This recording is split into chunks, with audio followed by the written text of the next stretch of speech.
there 3-4 days continuous rain, a person who doesn't have the right mental outlook, mental perspective, will start cursing the weather. Damn this weather. It has been raining continuously for the last 3-4 days. You get angry. Just by getting angry, do you think the weather will say, I'm sorry, I'll stop? So that is called unnecessary suffering, unnecessary problem, you see. So what you need to say, whether it is in terms of your relation with the external environment, weather, rain, heat, and so forth. Similarly, in terms of your relationship with others, you need to think, you need to realize the fact that other person also want happiness, do not want suffering. That other person is not something that you should try to control. Just as if somebody tries to control you, you don't feel happy. Similarly, you should also realize that person also has his own aspirations, his own wishes, his own desires, right? So it is not at all, right to judge that other person, right? Just as you would maintain a harmonious relationship with others, generally speaking, without much criticizing. So similarly with other people also. Make a separation between the wrongdoing and the wrongdoer. Normally we don't make distinction. When somebody commits a little bit mistake, we say, this woman is horrible, this man is nasty. We don't make a distinction. But when you make the same mistake, you make the distinction. I'm sorry, I slipped. Meaning that basically I'm a gentleman, I'm a good person, but the mistake has happened. So you make a distinction. So just as you make a distinction between yourself and your wrongdoing, similarly make a distinction between the wrongdoer and wrongdoing of other person. With the wrongdoing, you can always challenge it.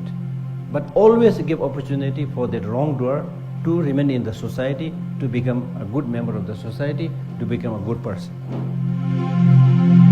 What do you think is the main source, the most important cause for long-lasting happiness? Is it outside or inside? So funny.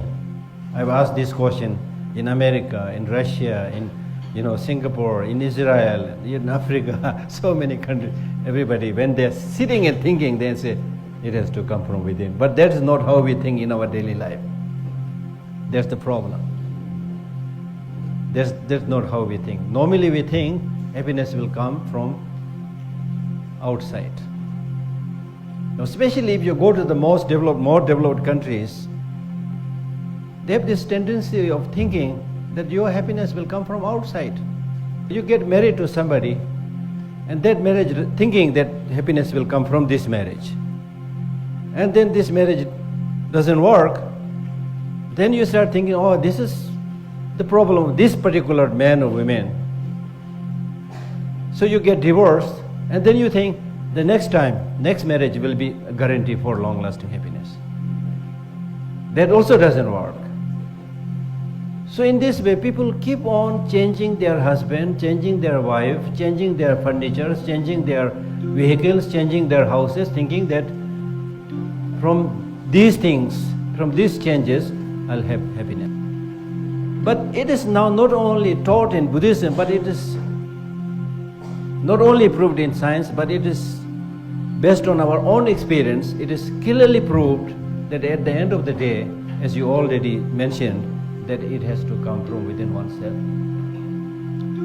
Now what do you mean by that happiness, long-lasting happiness has to come from within oneself? What do you mean by that? Happiness coming from within oneself means that how much or how durable your happiness is very much dependent upon your mental perspective, your mental outlook, how you see things. That, for example, if you're a person thinking that you are having 100% suffering, let us say, it is now found out of that 100% so-called suffering which you thought you are afflicted with, 60-70% of that suffering is not even suffering. Look at this. 60-70% I'm saying is not even suffering. What is it? Just your mental projection. Even by the look, you start thinking, oh, this person don't like me, this woman don't like me, this man is spying after me, this woman is spying after me. Things like that. You doubt this, you develop this unnecessary doubt, suspicion, So it's your mental projection.